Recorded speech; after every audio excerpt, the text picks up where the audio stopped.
आजकल हर दूसरा व्यक्ति किसी न किसी बीमारी से परेशान है। कुछ बीमारियों का इलाज संभव है और कुछ का संभव नहीं है।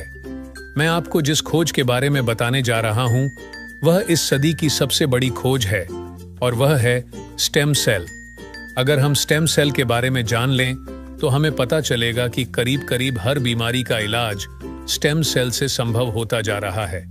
आप इस वीडियो को जरूर पूरा देखें, क्योंकि इससे आपको और आपके परिवार के किसी सदस्य को फायदा मिल सकता है।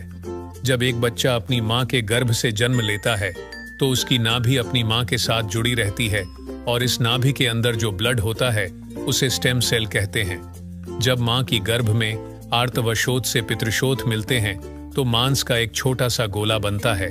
यह गोला स्टेम सेल कहलाता है। जैसे ही यह गोला बढ़ता है, उससे बच्चों के हाथ, पैर, आंखें, कान, नाक जैसे अंग बनते हैं। इसी प्रकार दिल, किडनी, लीवर, आंत और बाकी सभी अंगों का निर्माण स्टेम सेलों से होता है।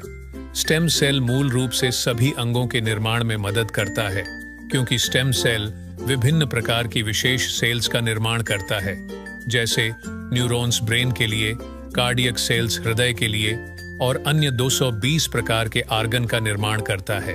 अगर हम इस नाभि और इसके अंदर के ब्लड यानी स्टेम सेल्स को संभाल कर रखें तो आने वाले 25-30 साल तक बच्चों को गंभीर बीमारियों से बचाया जा सकता है।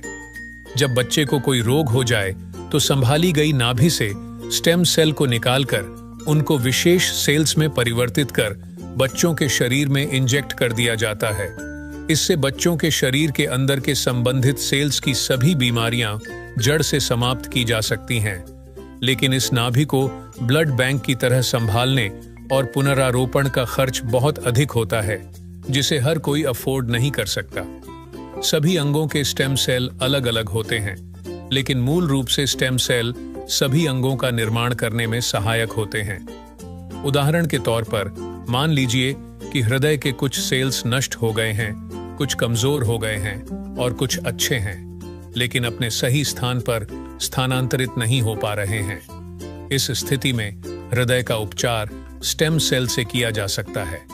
पहले स्टेम सेल्स को कार्डियक सेल में कन्वर्ट किया जाता है, फिर आपके शरीर के अंदर हृदय में इंजेक्ट कर दिया जाता है, जिससे हृदय को नया जीवन दिया जा सकता है। दोस्तों, अब आपको स्टेम सेल के बारे में समझ आ चुकी होगी और कि यह कितना महत्वपूर्ण है। इसी बात को समझाते हुए भारत के प्रधानमंत्री श्री नरेंद्र मोदी जी ने स्टेम सेल की रिसर्च में काफी दिलचस्पी ली थी। आप गूगल पर सर्च करके देख सकते हैं। और साथियों, जो स्टेम सेल मां की नाभि के अंदर होते हैं, ठीक वैसे ही कुछ स्टेम सेल फलों में भी पाए गए हैं। यह स्टेम सेल किसी भी इंसान के ऊपर मां के स्टेम सेल की तरह ही काम करते हैं और इसका प्रयोग करके हम किसी भी बीमारी को नष्ट कर सकते हैं। यह स्टेम सेल स्विट्जरलैंड के एक वैज्ञानिक डॉक्टर फ्रेड जूली ने हरे सेब और लाल अंगूरों के अंदर से खोजे हैं, जो स्विट्जरलैंड की विशेष प्रजातियों के अंदर पाए जाते हैं। इस सेब के स्टेम सेल को मालिस डोमेस्टिका और अंगूर के स्टेम सेल को सोलरविट्स कहते हैं।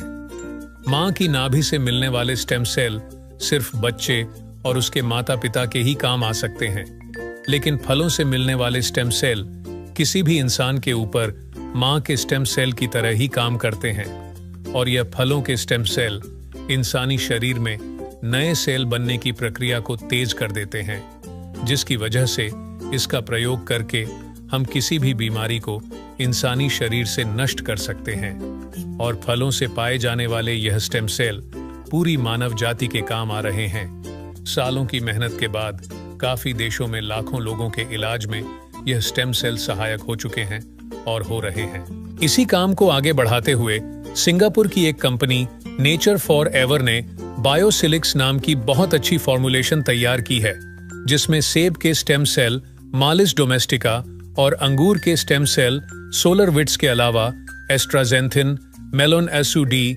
Coenzyme Q10, blueberry, strawberry, blackberry और भी बहुत अच्छे एक्टिव इंग्रेडिएंट्स डाले गए हैं, जो प्रोडक्ट की इस फॉर्मुलेशन को बहुत ही शानदार बनाते हैं। जो कोई भी इस प्रोडक्ट को इस्तेमाल करता है, उसकी हेल्थ बहुत तेजी से सुधरेगी। इस प्रोडक्ट की फॉर्मुलेशन बहुत ही शानदार और अत्यधिक प्रभावी है। खुद को और अपने परिवार को क्रोनिक बीमारियों से बचाने के लिए बायोसिलिक्स का इस्तेमाल जरूर करें और इस जानकारी को अपने सभी दोस्तों और रिश्तेदारों से जरूर साझा करें। धन्यवाद।